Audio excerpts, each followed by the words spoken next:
All right, guys, Jared Lajani here, coming to you once again from New Orleans with Main Street Mogul. And I'm excited and honored to be here with Dane Patton. Yeah. Did I say it right? Yeah. So excited. Dane is an amazing friend. I got to meet him here in New Orleans. He did our Eagles Nest group, and we just got to learn a lot. And I just absolutely had to get him on here once I got to hear his story, and we're going to share it today. Dane is the owner of Bats to Rats Wildlife Control. Bats to Rats Wildlife Control out of Nebraska, Yep, Lincoln, Nebraska. Lincoln, Nebraska, and has had a lot of success with that. And so we're just going to get into it, Dane. First, just tell me a little bit about how you got into the wildlife industry and kind of what your vision is for wildlife. Yeah, for sure. First off, thank you so much for having me here and being able to participate in this. So, Oh, it's my honor, man. so wildlife, I got into the pest control industry in 2007. I started in termites. Termites then went to general pest control, and part of general pest control is taking care of mice. And I had an issue with how we took care of mice. There was a lot of snap traps and glue boards and poison. And I thought that if I could just start sealing up the holes and stopping mice from coming in, that would be the smart solution. And I was having success doing that, but my customers were canceling their service because they didn't need my service anymore. and and that was kind of a different way of thinking in the pest control industry with my boss. And I loved solving people's root cause issues. And I took that idea and I said, give me all your problem customers that have rodents and let me go make them happy. And that's what we started doing. And after we had some success, then we decided we were going to purchase a wildlife company and start doing wildlife work. Because if I could stop mice from getting in, I could probably stop bats from getting in too. Sure. And we were sending all those leads off every time we'd get them because we didn't do that kind of work. And in 2010, I started doing wildlife full time. And then in 2015, I finally decided to make the jump to start my own business. Wow. Was that scary to do that? Yeah, one of the scariest things I've ever done. Yes, I didn't believe in myself. My wife was the one who really pushed me to do it. Mm-hmm. I'd always come home with the stress of being the employee that was. I felt like I was trying to hold our company to a higher standard than I felt like we were operating at. And I was doing things a little bit differently than everybody else was. And she said, you know what you're doing. You have a truck, you have ladders, and you have tools. You need to go start your own company. And without her, I don't know if it ever would have happened. So Wow. I always like to say behind every good man is a great woman. Oh, 100%. She believed in me before I believed in myself. Awesome, man. That's so awesome. I love your story too about how you just wanted to solve the problem ultimately, because I'll share a story with you. I don't know if I've ever shared your story before, but you're reminding me of it. I can remember working, I've been in pest control my whole life, and one of the more difficult things I remember always getting callbacks for, and every wildlife and pest control guy will understand this, is mice and rats. And at one point, we used to just use contract blocks and what they call multi-feed baits a lot, especially your national companies. They really were careful on what kind of baits they use for safety.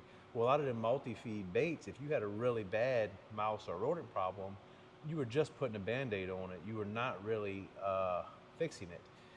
And I had no wildlife experience, so my perspective was not like yours. And it could have been if I'd have been exposed to different things. But ultimately, when I started my company, my logo is a rat logo, and that was kind of accidental, but it ended up being a rat. And one of the things I got real good at doing is getting rid of mice and rodents when I was a technician by using single feed baits as I got educated more in the industry, and then implementing, without even knowing any wildlife back then, some basic IPM, just common sense stuff, right? Like just sealing up around where faucets went in the house, just simple stuff with no experience, nothing. Yeah. And just that little bit of effort, I was able to control some really difficult rodent issues when some other companies wasn't, and it really proved very helpful in my early career. So I can really appreciate your vision on it, how you was able to go in and just, it's more expensive, right? Yeah. But the problem's over with. Exactly. right? And if I say it's more expensive, but if you add up how much it's costing you month after month after month, long term, Yeah. is it really more expensive? Yeah. I mean, there's extra services cost money. Yeah. And we didn't charge for extra Yeah. services when I had to go out and pull Yeah. a rat off a snap trap or, Yeah. or redo a glue board or something like that. And Okay. if mice were getting in an AC line and I sealed it up and they Yeah. can't get in anymore, that was the root cause solved there. Yeah. Awesome, man. So, how many technicians do you have now at Rats for Bats? Yep. So right now we have 5 total employees plus me, so 6. Wow, man. So y'all doing really good with it. What's the most common animal in Nebraska that y'all deal with that gives you the most business? Like, what do y'all do the most Yeah, of? bats are our biggest problem. That's why bats to rats. Bats to Yeah, rats, I wanted, got it. when people had a bat problem, I wanted to be the first word in my name needed to be that Yeah. problem. I always say that your name should very clearly tell what you do. Yeah. Right. I knew a guy one time. He had a pest control company, and it was Lighthouse Pest Control. And he wrapped the truck and put a lighthouse on it. And he kept getting calls about going to repair lighthouses. So your business should always be very clear what you do and have your name in it. So that's the epitome of that. Your name does it. Yeah. There's no way they don't look at your name and not know what you do, so they know what's happening. So bats, is that year round that y'all deal with bats in Nebraska? Or because I know down here there's laws, we can only actually exclude bats here in Louisiana at certain times. Yeah, of the year. and that's the same way across the country. Okay. So bats keep us busy during bat season. You know, that's Okay. depends on Mother Nature, whether that's March or April. Our initial bat season starts, and then June and July we have to let them fly because they're a protected species, and then August Yeah. through probably right around Halloween time. That's our second real bat season. So. Okay, cool. So Dane, I think you're probably one of the better wildlife operators in the country, and I know you're a humble guy, and you probably don't even like me saying that, but I've got to spend some time with you, and I get to spend some time with a lot of pest and wildlife guys, and I've met some great operators and amazing ones. Shout out, I interviewed Shane Dietrich on here. He's amazing, right? Yeah. But you're definitely one of the top operators, and you're having a lot of success very quickly. I know you have some plans to have some future success, which no doubt you're going to accomplish. What do you do unique in your wildlife company that separates you from the average wildlife company? And what allows you to have so much success so quickly? I would say that the first thing would just be our quality and detail. That would be the first, and that goes in the field, the quality and detail that we spend with the customer, the process and the follow-up that we have with the customer. You know, in this day and age, you know, it's actually really easy to win if you follow up with your customer.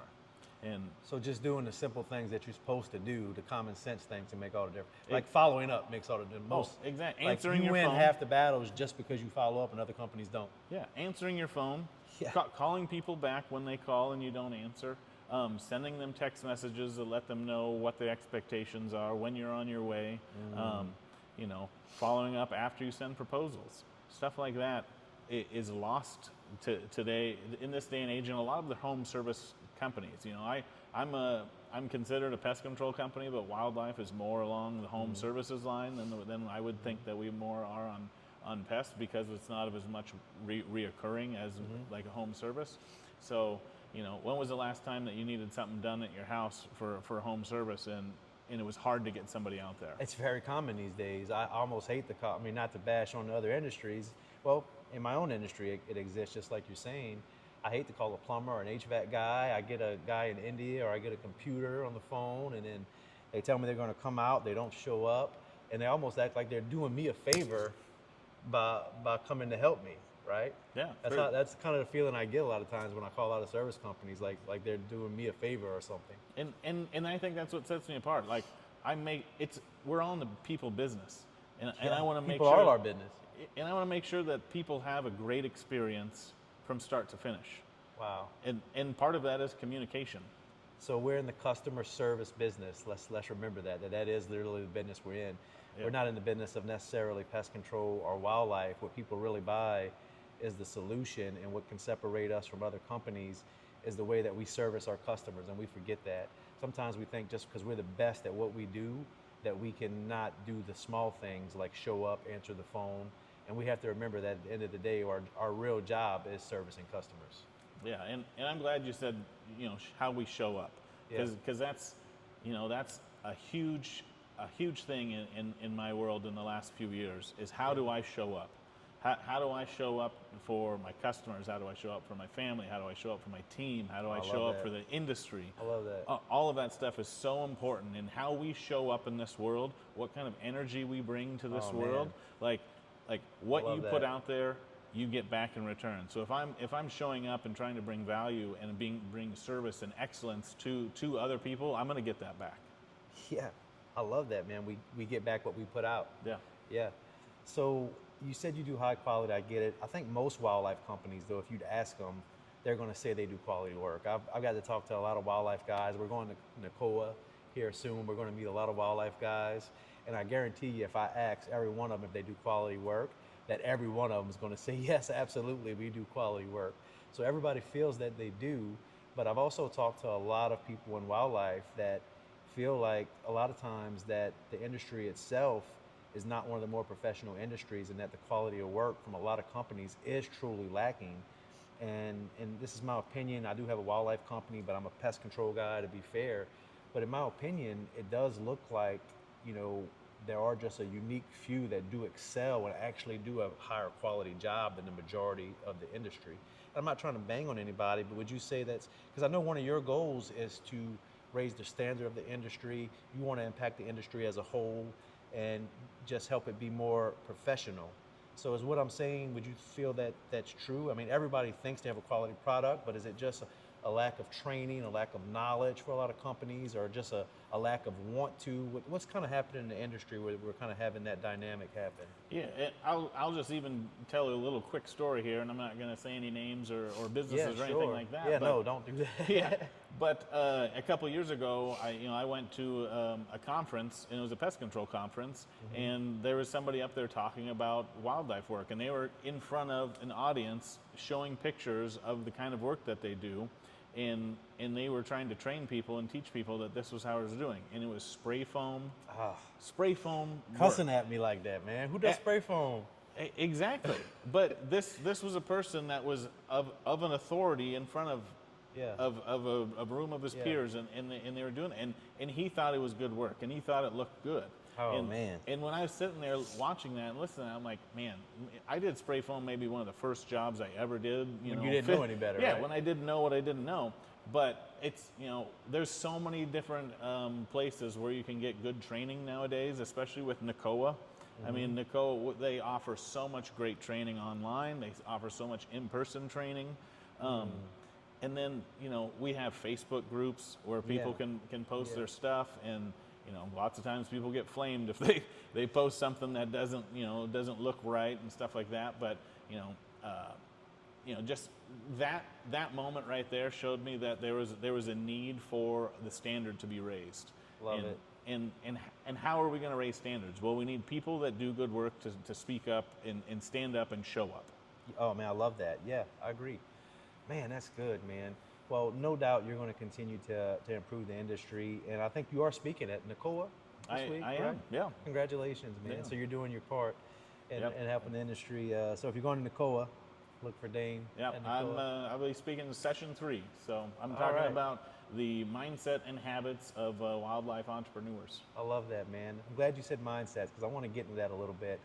I think a big part of your success and what you're able to do as a leader in your company and as a mentor to your employees and just your overall success, and you got to share with me, is in your own life you had a huge personal transformation. Are you okay sharing that story a little bit? 100%. So I'll kind of preface it, but I want you to tell your story. Is at one point in life you were out of shape and you made a decision to do something different, and I'll let you tell that story, but if you don't mind, kind of share that story with everybody a little bit. Yeah, so in about 2021, I had to make a change, and that ultimately has changed my life. I was about 330 pounds back in 2021. We just were getting out of COVID. Yeah. During that time, it was celebrated. Give him a little bicep, man. Show him what's happening. He ain't 330 pounds no more, ladies and gentlemen. Look at him. Man's a beast. So during that time, like we were encouraged to, stay at home and drink at home, and there was to-go drinking and all that kind. Like, it was a crazy world we lived in, and there was isolation. Well, I'm a business owner. Sure. I'm a husband. I'm a father, and I got trapped into that world, and I didn't, I didn't deal with stress the way that I do now.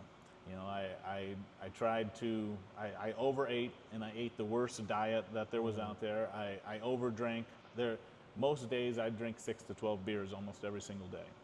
Okay. And I was You weren't stressing, or you was stressing, but you wasn't when you drink. I was self-medicating. Yeah. And I was running away from the things inside of me that I needed to deal with. My son, he was 4 years. My youngest son, I have 3 boys, and my youngest son, he was 4 at that time. And at daycare, he wrote out. It was Father's Day, and he wrote out this paper and said, he was explaining who his dad was. And he said that my dad is Dane. He weighs 400 pounds. He's 7 foot tall. His favorite thing to do is chugging beers. Oh, I had to stab you in your heart, huh? Yeah, children, children are complete innocence, pure innocence, and this is what his eyes saw of his own father. It wasn't my dad's favorite thing to do is play soccer with me, is to throw the football, play baseball with me. It was chugging beers, and I had, that opened up my eyes to what this child saw. But then I also have a couple older boys too, and it's like, if he sees this, what am I teaching these other boys? And at that point, I knew I had to make a change, and that was in June of that year, and it took me a while to kind of get it through my mind that I was going to do something. And then in August, I decided that I was gonna try to change the way I ate. I went on this like juice fast for a week just to kind of reset my palate, and then I hit the gym after that. And by December, I had lost about 30 pounds. I got down to about 300 pounds, but I hit this plateau, and I thought I was going to quit. And for whatever reason, somebody on Facebook was like a health coach that I followed. We had some mutual friends. He posted some good content from time to time. And whatever he posted that day, I don't remember what it exactly was, but whatever it was, it spoke to me, and I sent him a DM. And then we started talking and had a lengthy conversation. And I didn't know it was one of his employees. It wasn't the actual guy. His name's Matt that I was talking to, but he was qualifying me as a lead, And this guy said, okay, well, I think you need to actually have a conversation with Matt, the coach. And so I got a conversation with him, and I told him my story, and I was here just bawling in tears, having these realizations of I need to change my life. And he said that he was willing to do it. It cost me, some skin in the game. I had to put some money in. Anything worthwhile does. And but I told him that we're going to do this, and I'm going to be the best example of one of your clients that you've ever had. He didn't believe me at the time because I just knew I had a long road ahead of me. But he taught me about health and nutrition, and about macros, and about calories, and training, and wow. He taught me everything that I could do, but he made it in such small steps for me. I wasn't overhauling every decision that I ever make. It was let's start by walking more.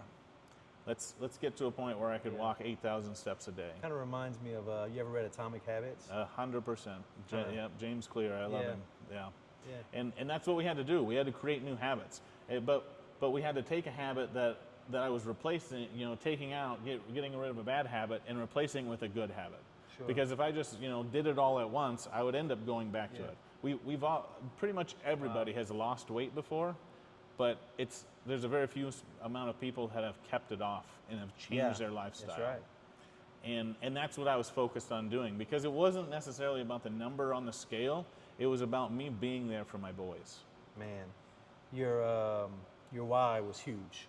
Yes. You made a decision. You had an emotional thing that triggered you. Then you made a real decision to change your life. And a lot of people think they make decisions, but they really don't. You made a real decision and then changed your whole lifestyle, right? You even like changed who your friends were. You were telling me like your friends that drank beer, you're not friends with them, or you don't hang with them anymore. Yeah. Right? Well, you have to, once your why, like I always tell people, your why needs to make you cry. And you had the privilege this weekend of seeing that from me, because every Yeah. time that we got into my why, that makes me emotional every single time. Yeah. Because it's so important. It's so important It's because what drives you and keeps you disciplined and lets you have a lot of success that you have. yeah, I had to change my identity. I had to realize that I don't just make decisions for myself. I make decisions for my family, for my legacy, for the people around me. And Man, that is so good. One thing I've noticed about you, you're saying it now, but I've really just noticed what drives you.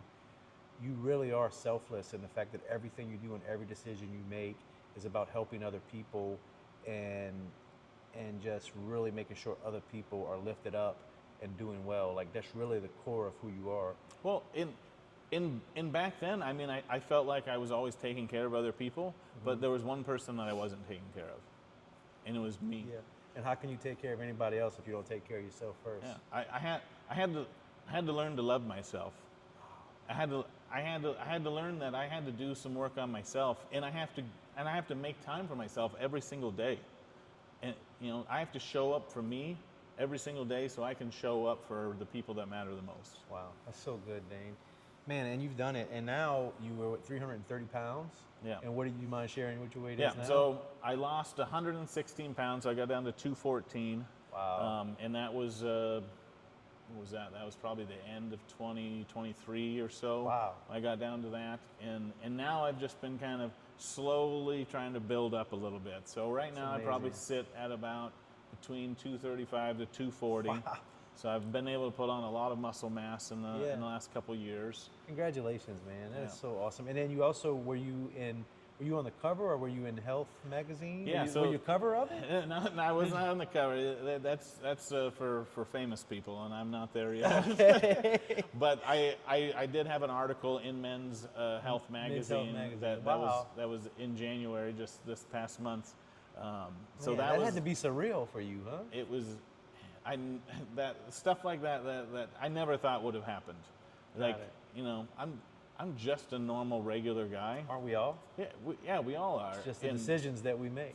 and the fact that that national publication found me and wanted to share my story with everybody, like To get to know you, I can believe it. I can see why they wrote about you. Dane.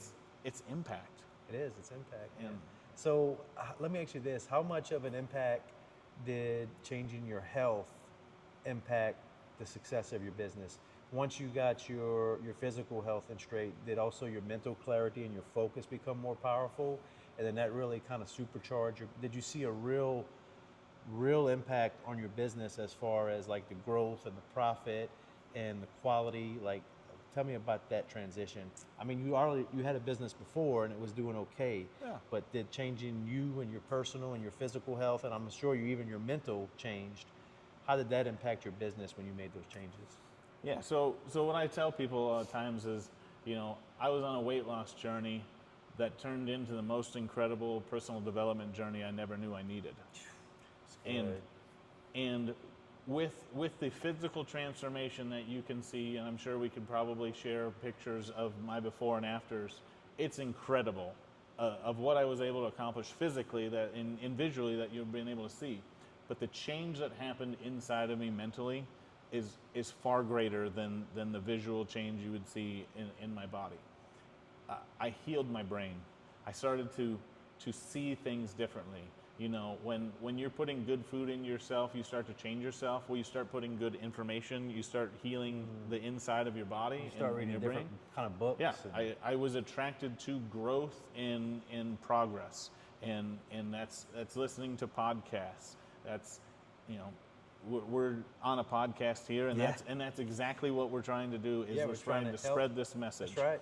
And you put that information. I started reading books. I started listening to books. I started habit stacking. So every time I was walking, I'm listening to something of love it. wisdom or encouragement, of growth, or of learning new business techniques. Because like a lot of us, I was a technician that started a business that didn't know anything about business. I owned my own job for many years. Yeah, all now, of us, me too. Now I own a business that runs without me. Let's freaking go, dude. That's what we all want. That's what everybody wants. That's the dream, right? Yeah. And that wouldn't have happened without. But you had to grow yourself to become that person to achieve that. That doesn't just happen. You were Yeah. very intentional. You had a strategy. You had a plan. Yeah. You worked on your personal mindset and your physical. I think a lot of people want that and they don't think it's possible, and they're willing to work really hard in their business. And what they don't understand is they have to become a different person to achieve that. And it's not just in working really hard, it's in what you're willing to become. And it does start with both physical, mental, education, and being intentional. You know, if working hard was enough, everybody would have success and be able to achieve what you've achieved. And it's just so much more than that. Yeah, and I think a lot of people kind of vice versa. Maybe they work on their health and their fitness, and they get those numbers dialed in, but they don't translate that to the numbers inside their business. Or vice versa. Maybe you're really great at business Yeah, and you're and good then at your the health is numbers, suffering. and your health is suffering, and you don't realize that I need to be focused on the numbers in my health and be able Yeah. to transform and You translate. know, that happened to me, man. I'll just be transparent. You know, you're speaking it. I was so obsessed with my business for so long that at one point I had to take a little bit of time off. I was 290 pounds and I was pre-diabetic and I had high blood pressure. And of course I was stressed to the max, you know, running my company. And I had to take a little bit of time off and get it straight. And I hadn't had the transformation you have. I hope to. And you've actually inspired me this weekend and challenged me to continue my health journey, which I will do. You know, tomorrow's Monday, and I always start Monday, but I am going to do it. I'm on that. We're going to journey. be working. We're going to be working. We're going to be working. So I'm going to do it. So you're absolutely right. You could have the other side of that coin, and the trick is to do both. You know, we talked a lot this weekend about being all in our business, and then also being that family man, that father, and that husband. And we talked about it. A lot of people feel like they can only do one or the other, and both are possible. You can absolutely work hard and have a lot of success in business and still be that husband and father that you're called to be. And I think the same is true for this. We can have that success and work hard in our business and still be healthy and mentally sound. It's just we have to be intentional about it and be present in those moments when we're in each of those situations. Yeah. One thing that's helped me, that I think is maybe a piece of advice that will help other people, is especially say we're thinking about, you know, different types of food that we want to eat. We know that food's probably not the smartest, or it's probably not going to serve us. It might taste good in the moment, but we know that's not like. I always think back, what does the future version of me want to feel like? And I know, like, if I eat pizza and fried food, that future version of me is not going to feel good. Oh me, oh my, yeah, Dane. So I ask myself that when that's set in front of me. If I eat this, if I indulge in this, is that going to fuel the vision of who I want to be? And if it doesn't, then I don't make that decision. Man, that's powerful. And I also think the same thing, like with our businesses. You know, I want my kids to be proud of me. So if I make this decision to do something in my business, to say something in my business, will they be proud of me because I'm going to show up and I'm going to be leading towards the vision that I have? You know, and I ask myself these things, and these are things I ask myself all the time. And if the answer is no, then don't do it. So simple, but yet can be difficult. Oh well, I mean, we as humans like to overcomplicate things, don't we? We like to make things more complex, and you know, we show up to events all the time, and we want to get these amazing gurus to talk about things, and really, we don't have any new information. A lot of times, actually, we know what to do. It's the execution of it. Or you're going to hear the same thing from maybe 5 different people, but it's going to click once the right person says it. Man, this is great. And I feel like we could talk all night, man, and we can go on this stuff. But I want to get to real quick. You wrote a book. So you're an influencer of sorts now. You're a business leader. You're an influencer. A lot of people, and I've been looking at some of your content. It's amazing. I highly recommend everybody go follow him. And then you wrote a book. And I'd love for you to just tell me a little bit about that book. And then also, you have a second book coming out. So if you want to just tell us a little bit about that, I'd really appreciate it. So we talked earlier about how you show up. You know, I never thought I was going to become an author. I never had a goal to be an author. But a few years ago, somebody asked me, why am I not sharing my story? Because they said, who's missing out because you're not showing up? That's powerful. And I like to help people. We've already established that. Yeah. And I never thought that I was possibly hurting or limiting somebody because I wasn't sharing my story. So I made a commitment that day to at least share something about my journey, something of positivity, something of encouragement, inspiration, or whatever struggles I'm going through, because there's lessons to be learned in there. So that's what I've been doing every single day with my social media. It's a digital journal of my life, of the things, the best way to learn something is to teach it. So I've been trying to do that. And how I show up in rooms is how that book opportunity came available to me. I was in a room and I was talking with another person, had no idea who they were. I was just treating them and showing up like I normally do, like every room I walk into. And that person was listening to my story, and he was an author, and he had a book series that he was putting together. And he said, I was called to this room for a reason, to listen to your story and to bring it to the masses.